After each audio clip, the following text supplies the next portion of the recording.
from anybody.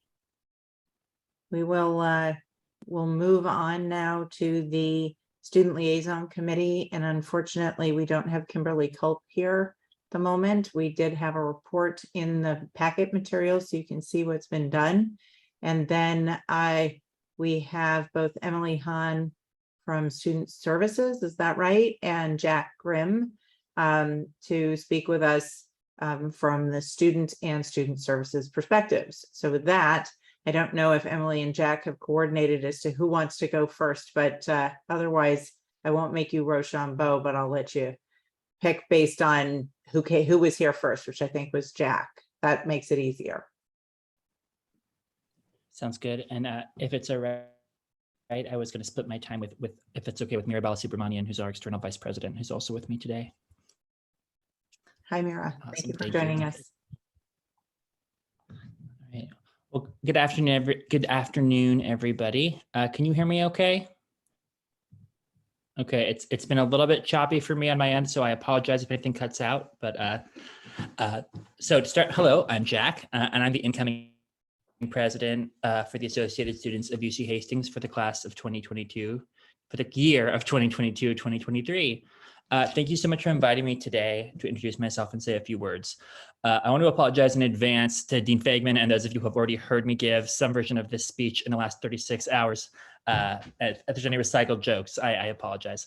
So I wanted to just kind of briefly start by introducing myself and telling you a little bit about me. So I'm a rising 3L from Ojai, California, which is actually where I am right now.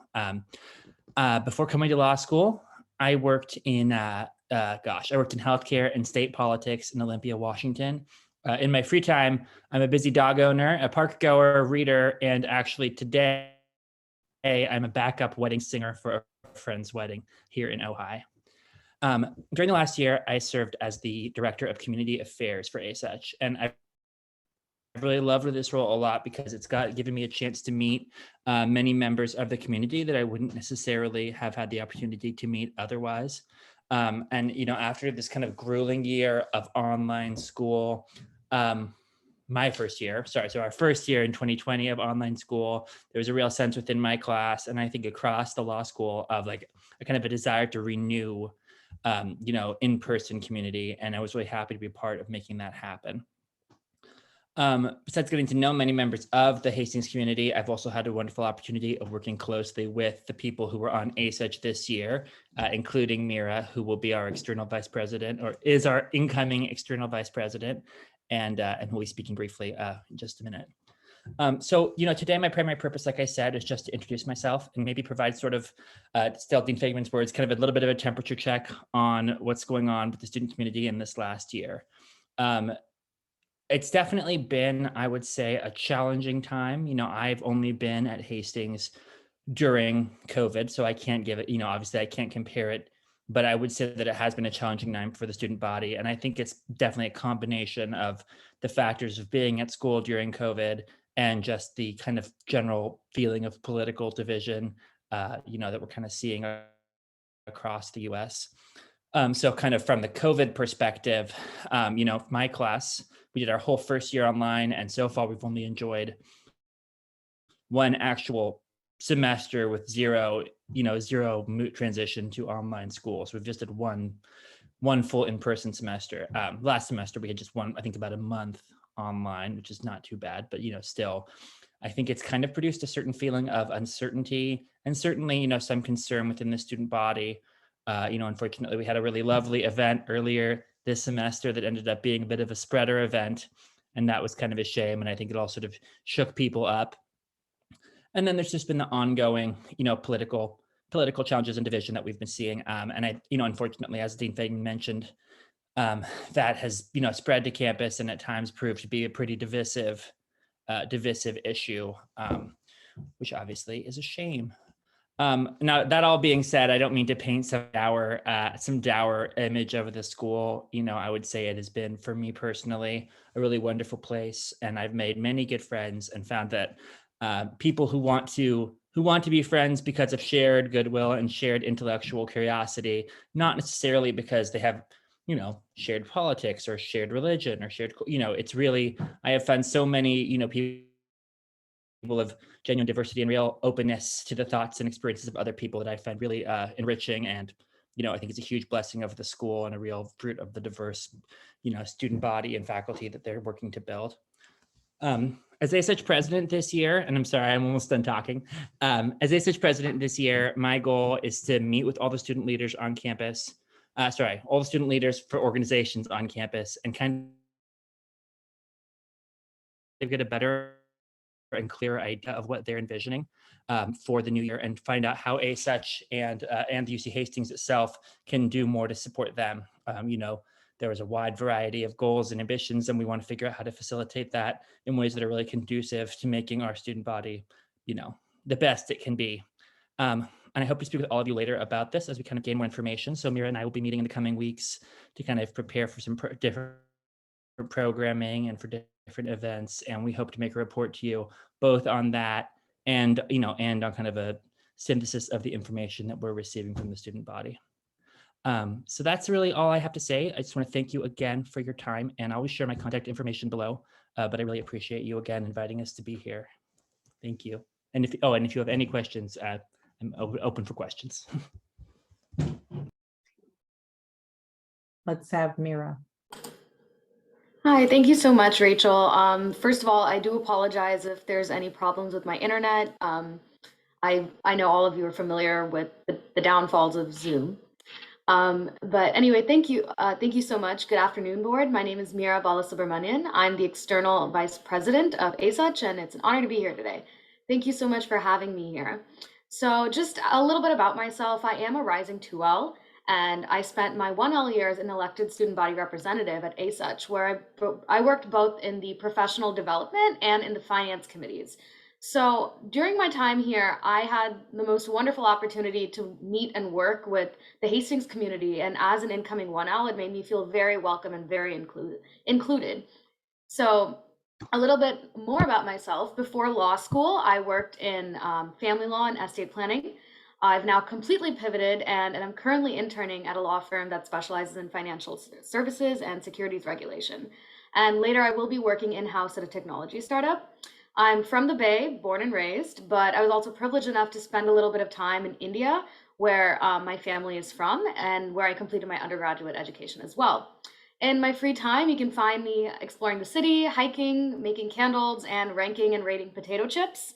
It is a passion of mine, and if you ever want to discuss a potato chip, please feel free to message me and see me afterwards. Anyway, getting back to business, I've had the most unique experience of being the first year to have almost a full in-person education after COVID.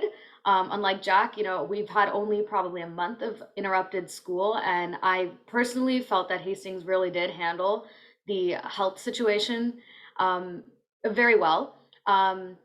So I thank you so much for Hastings for handling accommodations for everyone that needs it. So Hastings for me so far has been one of the most intellectually challenging and stimulating times in my life. I'm supported by a community, faculty, and administration, including the CDO. Shout out to the CDO, thank you. They're all working tirelessly to achieve my goal of successfully completing law school and entering the legal space. And as the incoming external vice president, I hope to be able to work collaboratively with each and every one of you to strengthen our alumni networks. Personally, I already have very strong working relationships with some members of both boards. And these relationships, as a first generation law student and someone who doesn't have access to legal resources, these relationships carried me through my first year and they were invaluable to me. So it's my goal to be able to facilitate these relationships amongst the student body, especially with incoming 1Ls. So Jack, ASUH, and I have plenty of ideas and opportunities, and we can't wait to share these with you through the academic year. As some of you may know, we have our earlier programs like 6 at 6 and professional headshots that have been very popular with students and alumni. And if you would like to participate in any one of them, please reach out to me. I will be reaching out to you shortly. And as usual, if you have any other ideas, please feel free to reach out to me.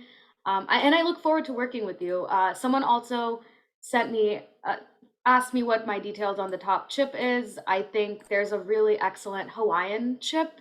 It's mango and jalapeno flavored and very crunchy. I think kettle chips have a very special mouthfeel. And I also think the combination of flavors is excellent. So that is my favorite chip, and that's my time. So thank you for having me here. Have a wonderful day. Thank you for the recommendation on the chip. And I think it was Meredith who thought to ask, although it was in my mind too. I wasn't going to put you on the spot. She has no compunction about doing that, apparently. So Emily, you're up. Hey everyone, I've got a PowerPoint, so I am going to attempt to share my screen. Let's see if this is gonna work. Okay, yes, okay. I am the Director of Student Services for everyone who doesn't know me, and I've done this presentation for a few different groups at Hastings and also externally. And so Charles and Meredith asked me to do a version of it for you all today, just to give you a little bit of perspective about our students and what our office is doing in the coming year to support our students. And I'll just say that, you know, I'm really looking forward to working closely with Jack and Mira and the rest of the ASH board in the coming year. They're both just such amazing examples of our student body. So can everyone see this PowerPoint? Okay, it's been a really long time since I've done a Zoom PowerPoint. So this is just a really quick overview for those of you who don't know of the Student Services Office. So I'm the director. We have Jonathan Myers, who takes the lead on academic advising and wellness. Miguel is a newish hire who is taking the lead on student organizations and DEI programming. Annie Rosenthal is our care advocate, and so she works with students as a confidential resource for students who are dealing with sexual violence. And she also leads our education efforts on Title IX, sexual violence, and trauma-informed education and teaching on campus. And then Maria is our newest hire, and she's our program coordinator, does front desk support, messaging. Okay. So one of the biggest sort of conversations that happens in student affairs is Gen Z. So, and apologies to the students on here, this is broad generalizations. But it's a big conversation in student affairs as law students have been turning over, and that we're now sort of fully, almost fully in a Gen Z population of law students for the majority of our law students. And so it has changed sort of some of the reactions that we're seeing to various messaging and just the interactions with our student body generally. So this is from a law review article that was published a couple of years ago about Gen Z. You know, Gen Z grew up with tech natively, but there is sort of a return to face-to-face interaction, less reliance and attention to email, mistrust of authority, really attentive to, you know, they say hypercritical, I would say very attentive to tone and qualities of communication. And we've certainly been seeing that on our campus. We have been seeing increased parental involvement with our students, as well as sort of gaps in professionalism, especially in the last pandemic years, with a lack of sort of in-person professional interactions. And then, of course, our population is getting more and more diverse, which is wonderful. And it also means that we are being held accountable on issues related to equity. So we're being challenged to change the way that we are doing things. So these are a few of the gaps in communication and engagement that, that we are seeing on our campus and in our student services office. And then the next slide will address, you know, how we're addressing some of these issues. So we see a lot of Goldilocks situations, which is how I describe a situation where nothing, you know, we try different versions of something, and we often struggle to find the balance of what is going to resonate the best with our students. Nothing is feeling quite right. So we're constantly working to try new ways to do our programming, fix programming completely, you know, overhaul our programming to get to that, you know, sort of sweet spot of it being just right. There's a big shift in expectations about communication, and I know this is happening in the professional world as well. students just aren't using email as much, right? There's a big focus on text messaging and more instant forms of communication. And so we've really had to think about that. We've started an Instagram account. We're considering text messaging platforms to get information out to our students in the way that they're going to read it and the way it's going to resonate with them. This lack of trust in the administration is a big one, and I think it is sort of a microcosm of our broader of what's going on in society in general. We're being held accountable, a lot of questions about how decisions are made. And so Jack referenced it a little bit, but some of the tension that happened on campus this past year is sort of a reflection of that. And so we're constantly working to improve in that way as well. Professionalism, as I mentioned, we're trying to work on, that we've shifted, and even from, I'm sorry, I have a cat here. We've, even from when I was in law school, I was told that I should, always wear a skirt to court, and that has changed a lot. And so expectations around professionalism from our students are really different. And so making sure that we're adjusting to those expectations and also giving them the reality of the work environment that they're going into, right? Which hasn't adapted maybe as fast as our students have. And then of course, we are seeing a rise in anxiety and mental health issues in general related to all sorts of things, including growing up in a post 9/11 world, the economy, the effects of the ongoing pandemic. And so thinking about ways that we can work with our students more to address mental health issues and for our students to take care of their mental health is something that we've been focusing on a lot in student services. So this is just a slide, some of our strategies for engagement. Our students really expect transparency. And so we can't always give them a yes, right? We can't always tell them yes when they ask for something, but we can set expectations and we can tell them when it's likely to be a no. And that has helped a lot, just being honest and transparent with our students and everything that we're doing where we can. Building trust is something we've been focusing a lot. I meet regularly with our student leaders. We have been providing more opportunities for sort of town hall like meetings. Our Miguel, our associate director for student life, will be meeting regularly with our student orgs, and these are just opportunities for building trust.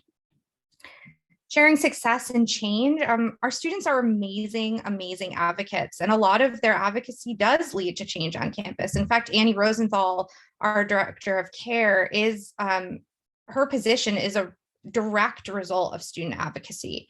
And so we try to share that with our students when we can, to show that even when the pace of change seems very slow, they are making change on campus, and it builds their confidence in our institution. We do a lot of workshops, but we also have been trying to find examples to model professionalism rather than talking at our students, building more opportunities for real life interactions, meeting professionals, having the opportunity to practice professional skills. And then finally, something that's been amazing in the last couple of years is that Amy, who I believe is on this call, and I have, and a few other folks at Hastings have been really making an effort to collaborate cross-departmentally so that our departments aren't siloed, and the messages that Amy is giving our students in career services are reinforced by our office and vice versa. And it's had a really big impact on our service to students. And then this is just my last slide, and it's just a preview of what's coming up in the next year. So Miguel Zavala in our office is planning a speaker series. It's going to be sort of a kickoff to our new Hong Cultural Center, which is in the 333 building, and is meant to be a great cross-cultural space for students. We're going to have a speaker series on bias and strategies for student activism.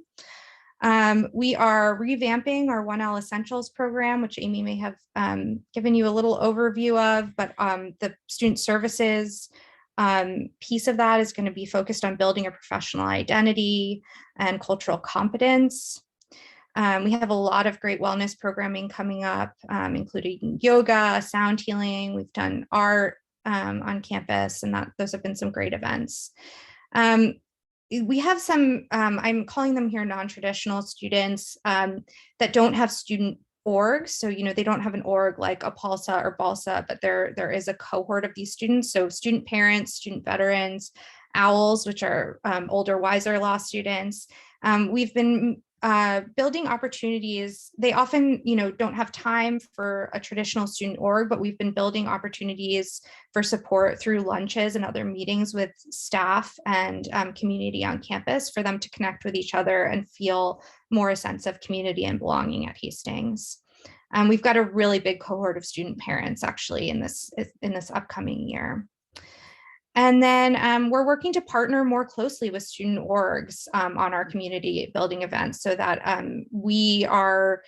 they're leading with our support. And so it feels like more of a partnership.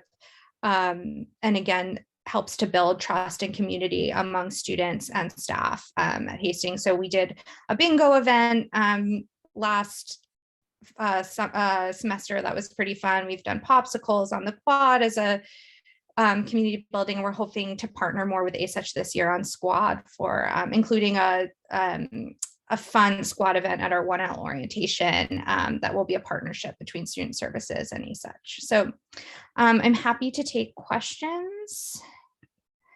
What is a squad event? Sorry, squad is, I should have said that squad is what was Beer on the Beach. It is now called squad, social on the quad. Okay, thank you.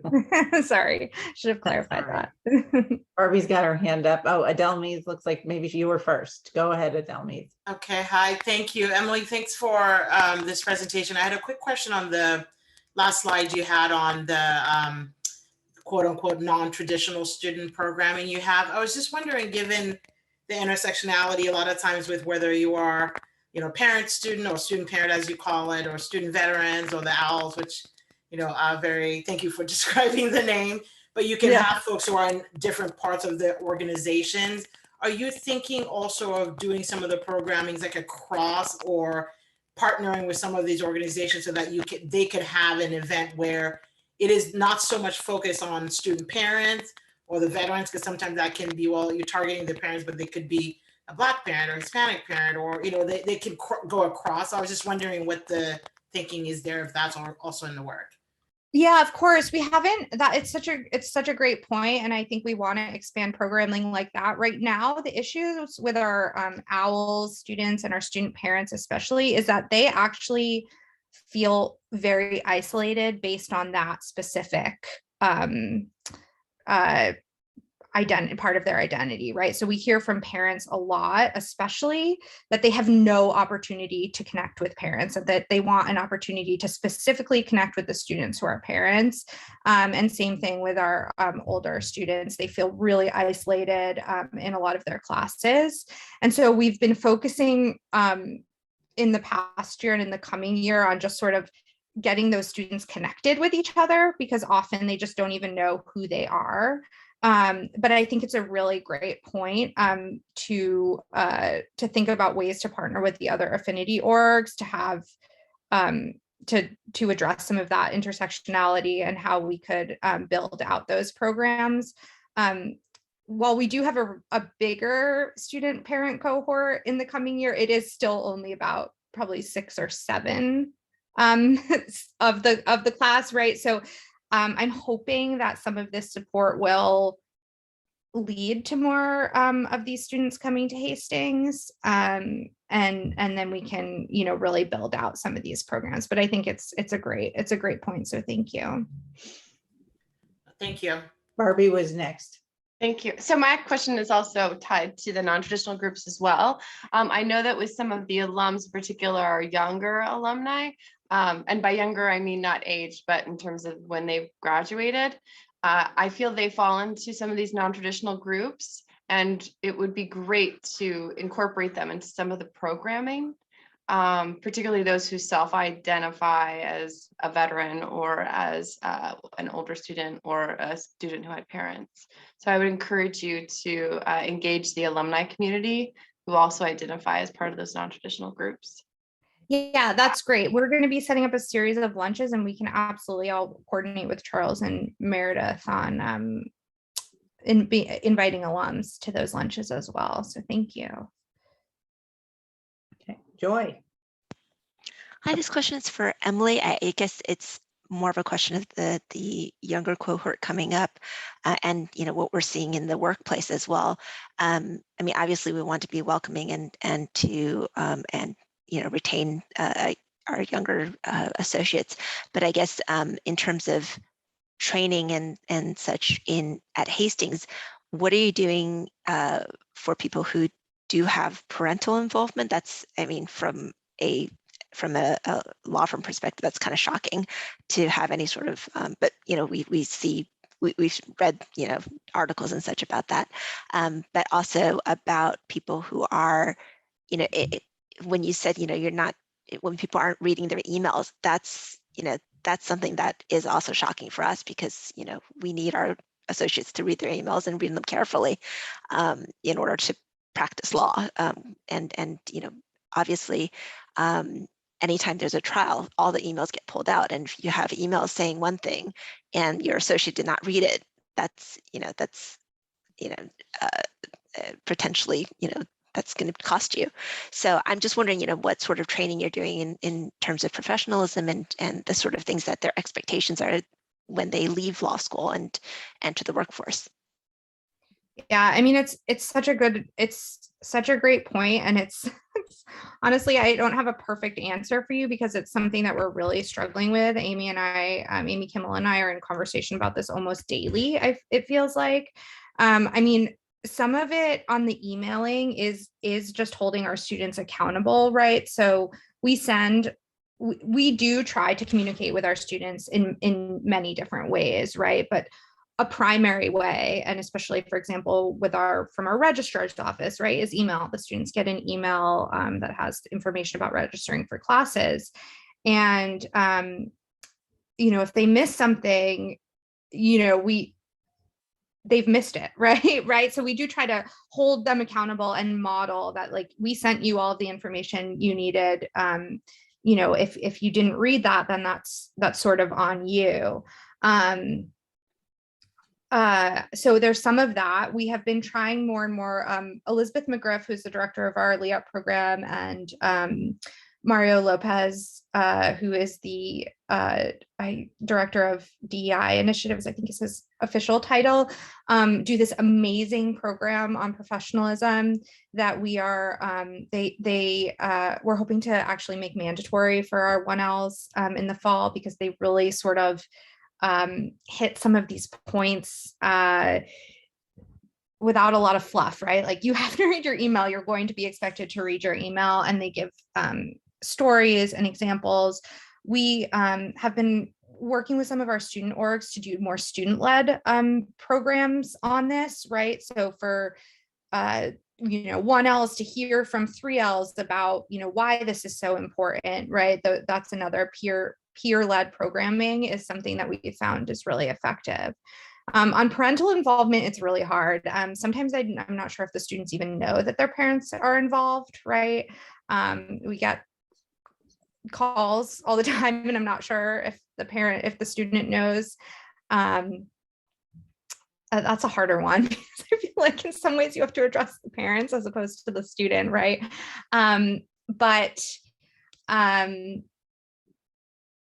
Yeah, I don't have a great answer for that one, but it is something we're struggling with, and we're really trying to figure out. And it's something that is, I'm part of a professional organization that's student affairs professionals across the country. It is universal. And I think they're all adults. I mean, are parents even allowed to have any information?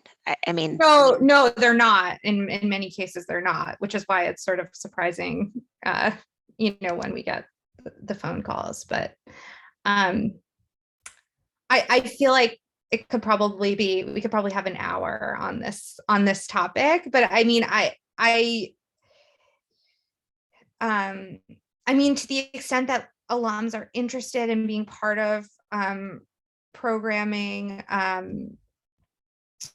sorry, I'm just reading this comment in the chat, but you know, on some of these professional skills, we always love that. And Adelmise, this is a great point. We used to have a parent part of orientation that has sort of fallen off in the pandemic because it was so complicated.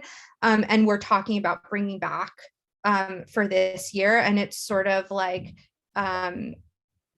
you know, here's what law student is, what law school is like, here's how your law student will be, and here's what they need from you, which is like love and support, right? And not getting involved. But that's yes, that's a great point. And I'm seeing this comment about peer teachers. Yes, it is a really effective strategy, and we would love to engage recent grads. And I think it would be something that Amy, Kimmel, and I would partner on. And so with respect to that, Emily, and then we do have to move on to the Community Engagement Committee. I think there's two committees here. I mean, really all of our committees can work with you in this, on these issues. But the Student Liaison Committee is probably one that has people who have, many of whom have expressed a lot of interest in assisting students in upping the professionalism so that when they enter the workforce, they understand things. I mean, I work with law firms where they're not allowed to text. Lawyers say, don't send me a text, send me an email. Right. Because for discovery reasons. So there is no texting allowed, no chat, period. Big firms. So there's, that's one just sort of thing that alumni from any of these firms that have that could come in and say, you'd be fired if you keep trying to text people, and if you don't just refuse to communicate by email. And then the employee-employer relations committee also might be able to tap into, along with Amy, who can come and speak, who are alumni. So with that said, I see we've lost Mira. She did kindly give her phone number in the chat. So I think if anybody wants to reach out to her, they can. And Jack, thank you for sticking it out from Ojai, I think you said. I'm glad you were able to preserve your voice in case you have to be the backup singer. So with that said, I'm going to turn it over to Kelly and Barbie, who are our 2 of 3 current chairs, although we're losing our third of the Community Relations Committee. So take it away, Barbie and Kelly. Great, thank you. Kelly, did you want to start, or should I? No, go ahead. Yeah. So basically, there's the report, and we've been working a lot, obviously, with Charles. So I'm going to sort of defer to him towards the end of our time slot here. But the sort of main goals, again, are engaging with the alumni across the country through these regional clubs, alumni chapters. And I know that at least from Los Angeles, it's been really exciting to see the different Los Angeles chapters coming together to do joint programming. Although I wasn't able to attend the Beer on the Beach that was here a couple weeks ago, I did speak with Robin about the great turnout and how great it was to sort of see see new people there, and in a sort of new and different way. I also had a chance to attend some of the Spring Week activities, which is the shift from this traditional October sort of fall reunion. And it was great to sort of see so many alums from different generations at the brunch that was on Sunday. And I'm looking forward to seeing how we could maybe do some parallel programming for future spring weeks. So for those who aren't able to make it out to San Francisco in the middle of May, there could be some other opportunities for alumni community engagement. So that's sort of my general piece of the puzzle from Los Angeles. Kelly, I don't know if you would like to add what's happening in San Francisco, and then we can have Charles speak a little bit more on it. Yeah, thank you. So I think for the community engagement, I mean, I think 2 of the biggest overall committee news is that we launched an Austin, Texas chapter, and by we, I mean Charles and Meredith. I don't mean me but our committee anyway. We've got that chapter, and a Denver chapter is opening. I think that's really exciting that we have, people in large enough numbers in different parts of the country who are forming alumni chapters now. So that is very good. I don't believe that the San Francisco chapter has had any specific events since our last meeting, although if I'm wrong, Charles will correct me. And I do believe that we could use an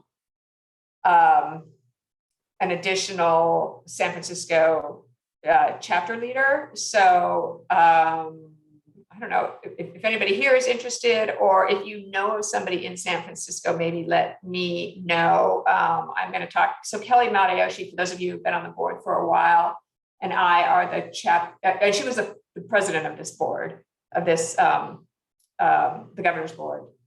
She and I are the co-chairs. So, and I think we need new blood.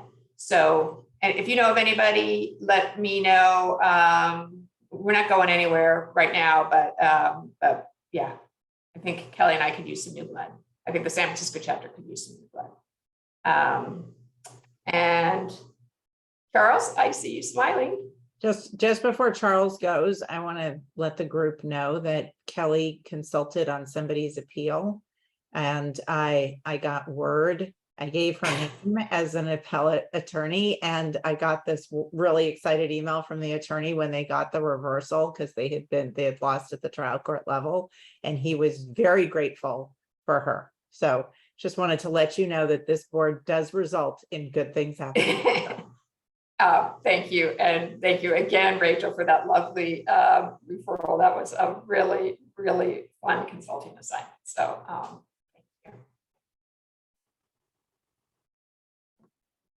I just wanted to just special shout out to Rodolfo Estrada, who's been so instrumental on making these LA events happen and really bringing the LA community together. So thank you, Rodolfo. I serve on the board and not in a community engagement capacity, but it's been so refreshing to have your leadership as someone who is in LA and has been in LA since I graduated from law school.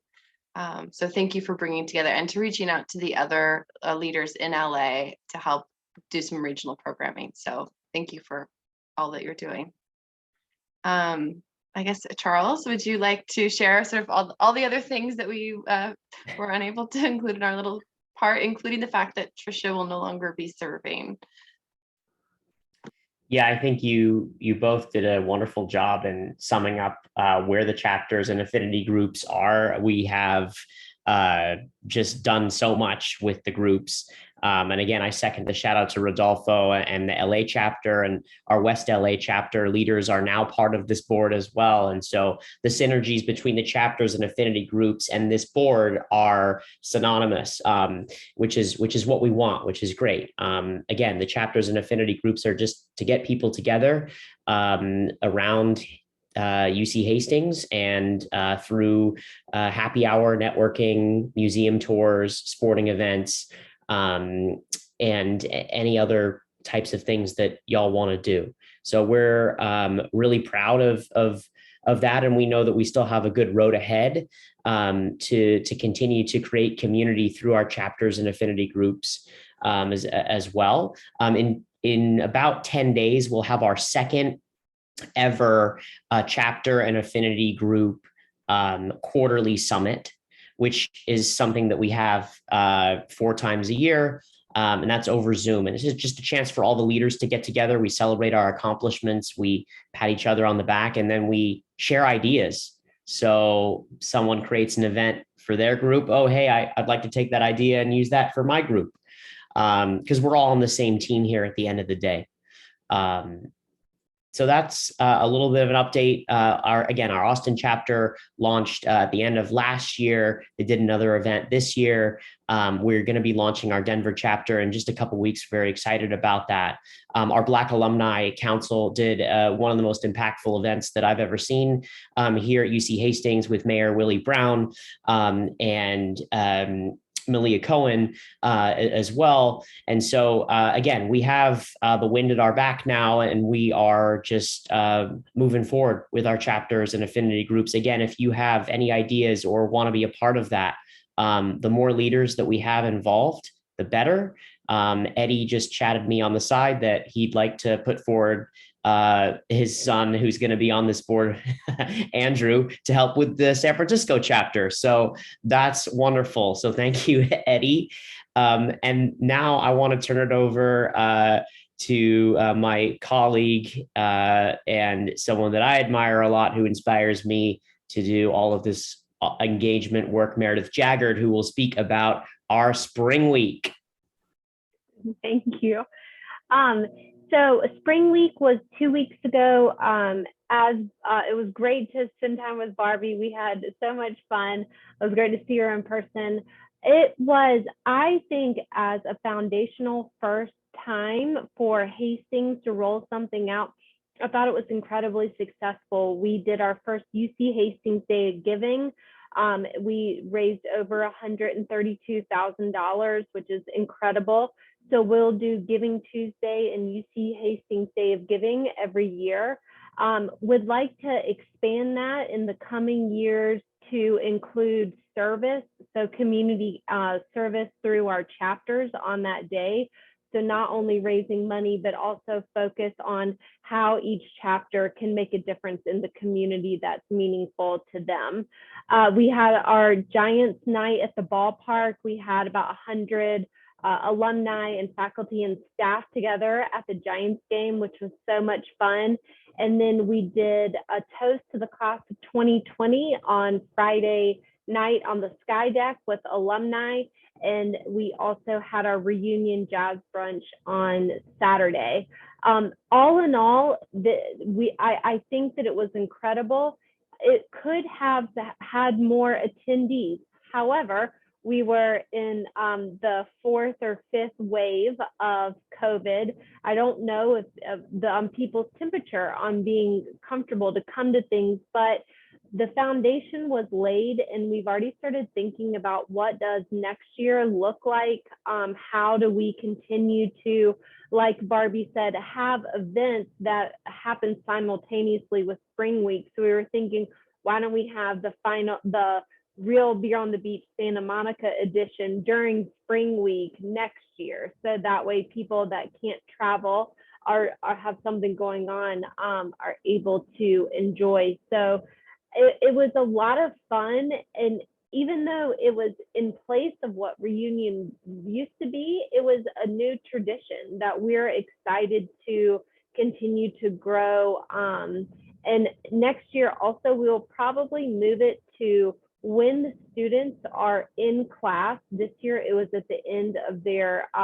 final exams. And so definitely would like to have a lot more students engaged. What we really want to do with Charles and myself at the Alumni Association, and you all modeled this, is how do we mix what alumni and students do, not only with mentoring and job shadowing and all the great things, but also just community engagement about social, and how do we get everybody together. So we're almost, I think that it's been a few weeks, we're almost ready to start planning again. We're going to give the team just like a few more weeks to not talk about Spring Week, and then we'll start planning again. Great. Anybody have any questions for our community engagement folks? Any of them? Not at this time. It's a pretty amazing committee in terms of what's gotten done. I'm perennially impressed at that. And then we're going to turn it over to Carol, who is here to talk with us about our funding, fundraising, giving, and the rest of it, which you heard is so important to the overall ranking of the school, and also really to our community. I think it's about building it and supporting it with our dollars. So with that, Carol, I will turn the floor over to you. Thank you. So, and just so you all know, Danielle is my co-chair, not able to be here. She's getting married, so I'm sure she's planning, getting ready for that. But thank you all for all of you who were able to give this fiscal year. And for those of you who haven't, just to let you know, I counted, it looks like there's 26 days before June 30th, so there's still time. And at this point, we are at 70%. 31 governors have participated with gifts in various amounts.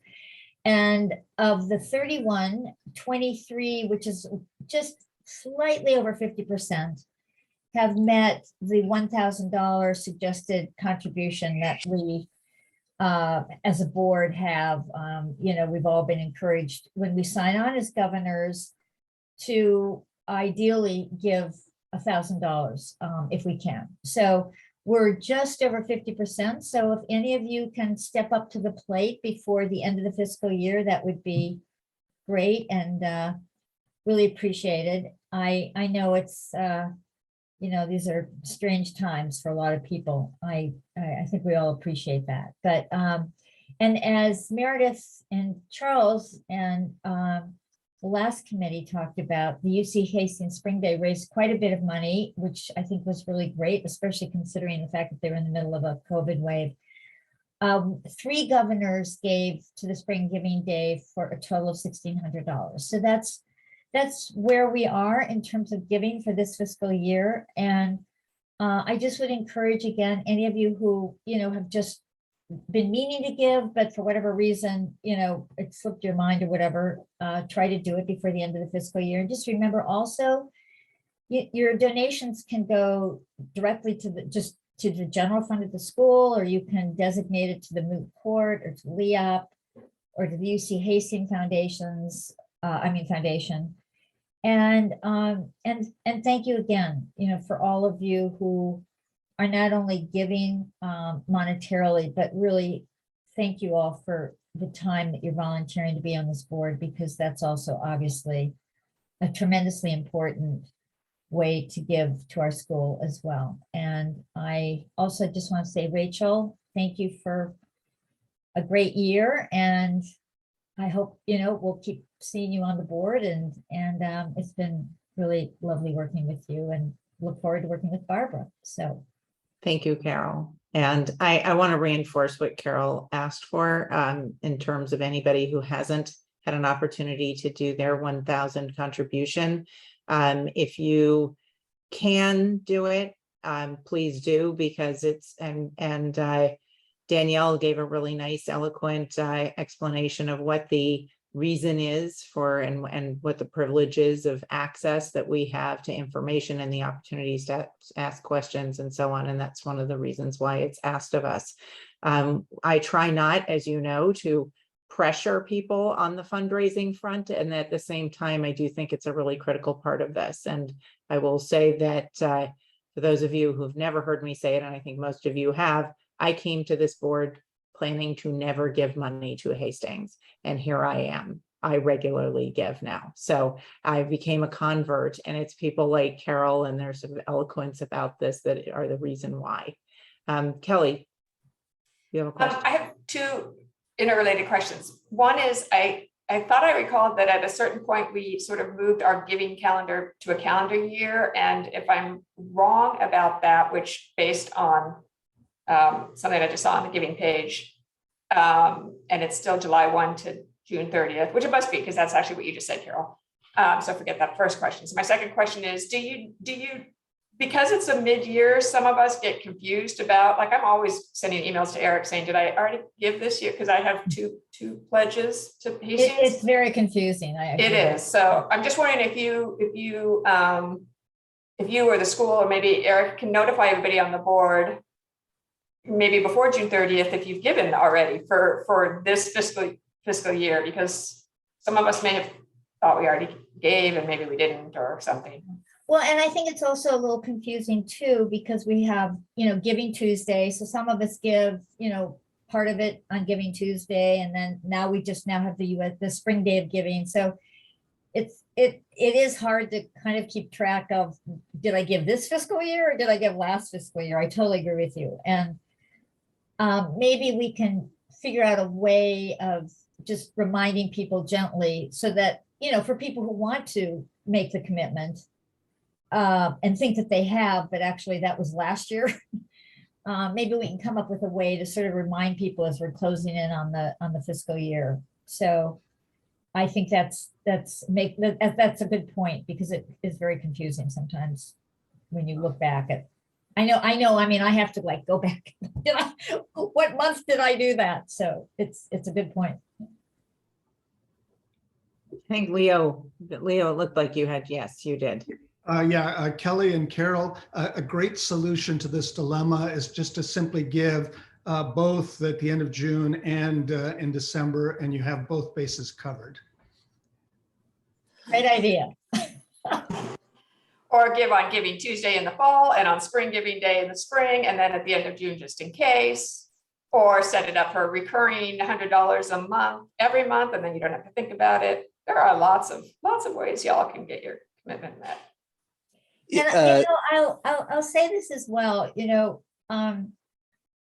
it's an aspect of generosity, right? And I think we all know, whether it's time or treasure, that when we are generous, I just always love what the Dalai Lama says about generosity. He says it's a selfish act, because yes, you help, whoever you're being generous to, of course, but who do you really help? Yourself.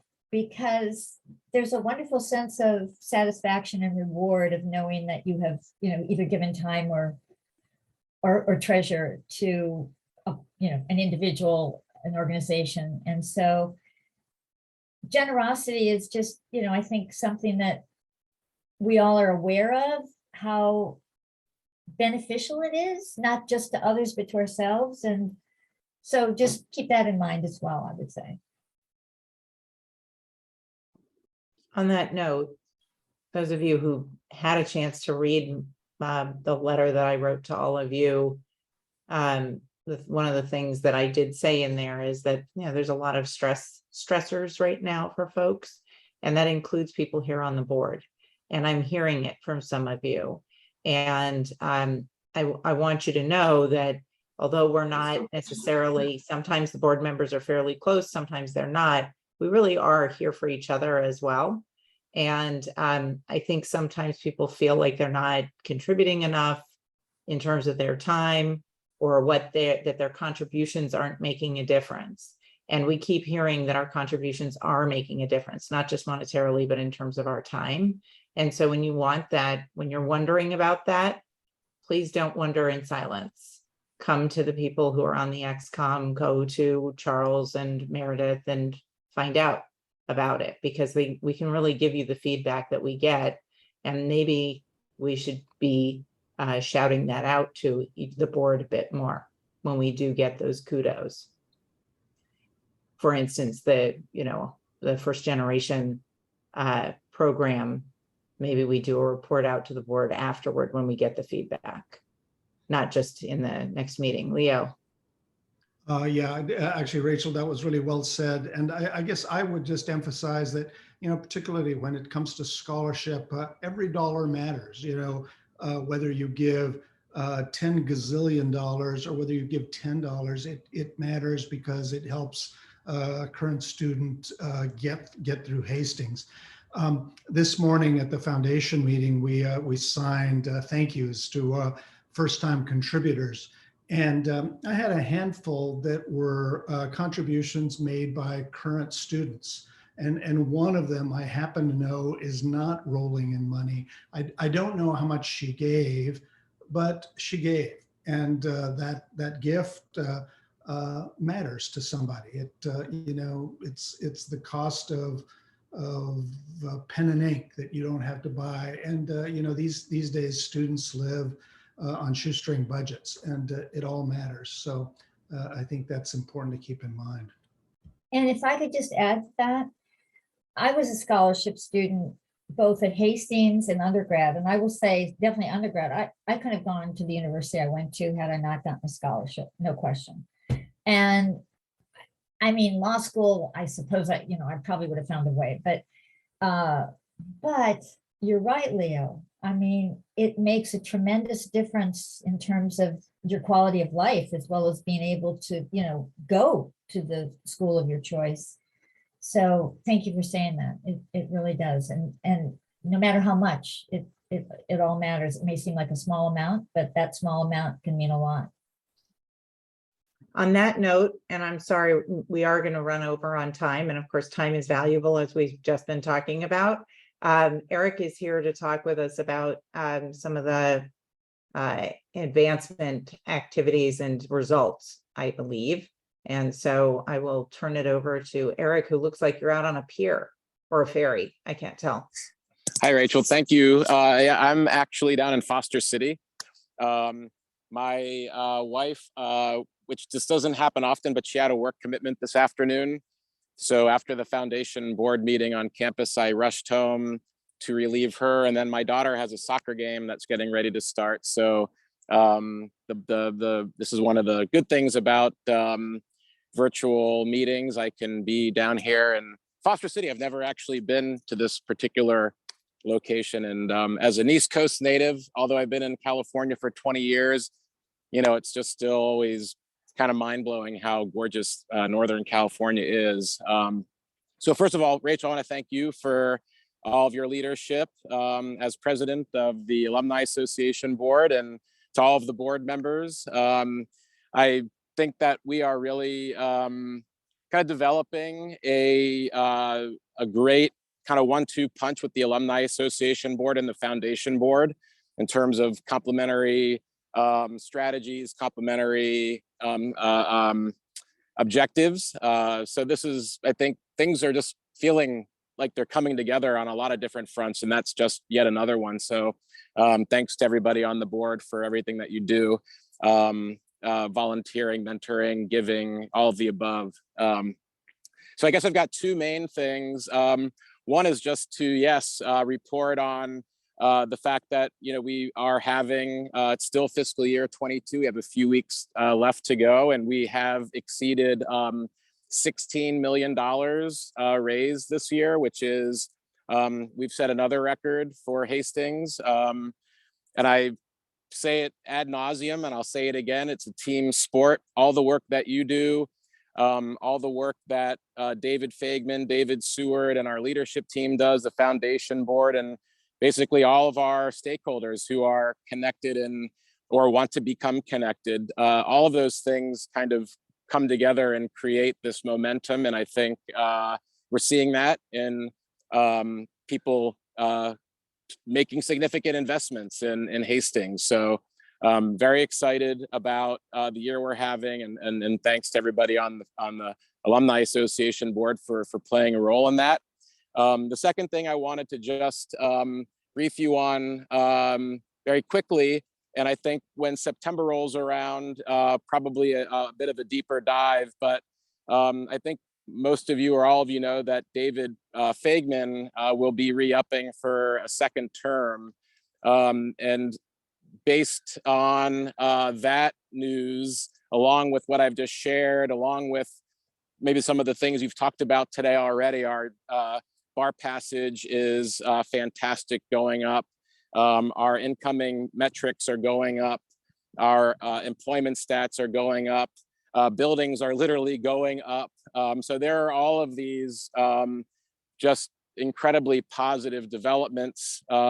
Yes, some noise with the name and some other things, a pandemic, but by and large, there is just great momentum on many different fronts. And so about 8 months ago, we initiated a relationship with a fundraising consulting firm, BWF, and specifically with the individual Dennis Prescott.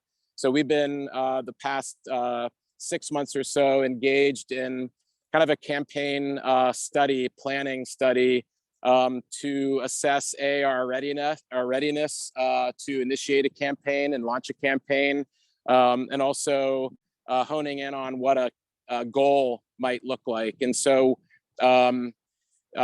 Dennis Prescott just presented to the board of directors yesterday his findings of that, and this is stuff we'll share with the Alumni Association Board in September. But we're looking at very likely launching a campaign in the $100 to $150 million range. We hope and we would strive to raise significant funds for our endowment. If you look at the highest ranked and the highest profile public law schools in the country, like Virginia, Michigan, Berkeley, UCLA, they have endowments, just law school endowments that are approaching, or even some are at $1 billion levels. We're not going to get to $1 billion level, but we want to bolster our endowment. And then number one priority is student scholarships. We just talked about that. So within $100 million campaign, we have, and these are tentative figures, but a target of 60 million for student scholarships, 30 million for faculty chairs and professorships, and then 10 million more for program support and program enhancements. So this is exciting stuff. I think the timing is perfect. I love the kind of parallel with David's second term. David says, he wants to leave Hastings as it was when he founded in 1987. It's like a top 25 school. So just wanted to bring you up to speed on that. More to come for sure. So I'll stop for now and see if anybody has questions. Sorry, Eric, we're at the tail end of our meeting, so they may be questioned out at this point, but we Sure, do that's okay. appreciate the summary. Yeah. Anyone have questions? Jerome? I was just gonna say, what is the mascot of your daughter's team, Eric? Well, this is like a club soccer team, so they don't have their. She plays for SF Elite Academy. She goes to Presidio Middle School. Oh, I was just gonna say, go SF Elite Academy soccer. Well, I talked to your dad yesterday. Your dad graduated from Presidio Middle School, so he and I were having a fun conversation because my daughter just finished her first year there as a 6th grader. Oh, nice. Yeah. I said, "Go Panthers" to your dad, and he had a big smile on his face. Yes. The other thing I was going to say is I'm glad to hear you talk about the synergy between the two boards. And I guess one dorky question I'll have for you is when we wanted to discuss the fact that both boards will have to get renamed at some point, and fun things to do about that to get alumni excited about it, since the law school name will change. But thoughts on that? I mean, it's hard to opine on that, not knowing what the new name will be. But if let's just say it is a geographic designation, so UC Law San Francisco. I don't know, UC Law San Francisco Foundation. I mean, UC Law San Francisco Alumni Association. I mean, that's obviously a very simple suggestion, but I think we can think about that. I hope that personally that our official name does become rooted in our geographic location. And then I think as an extension of that, we would look to name and brand the boards in similar fashion. Great, cool. Thank you for all your work, and enjoy the Venice of Northern California. Yeah, thank you. Yeah, appreciate it, Jerome. Okay, with that, this is my last time chairing this meeting, and next time it will be Barbara's turn to take over these meetings. I, like Jerome, and staying on the board and look forward to returning to the membership role and working with the various committees as well, and getting to dip in and out.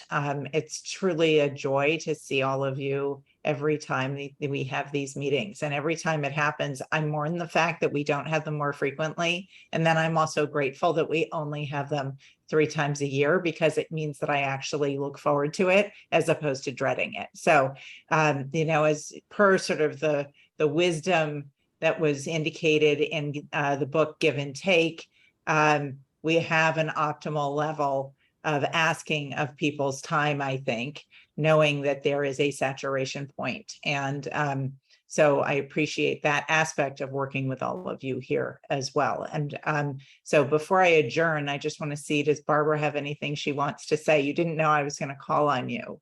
So if you don't, I'm happy to adjourn without it, but feel nothing free to say, but it's exciting that you are staying around, and Jerome as well, who I know has continued to serve on the board. And of course, just Charles and Meredith, you guys are awesome. I feel like this is not easy, but it's been smooth to transition into this role because of all your support.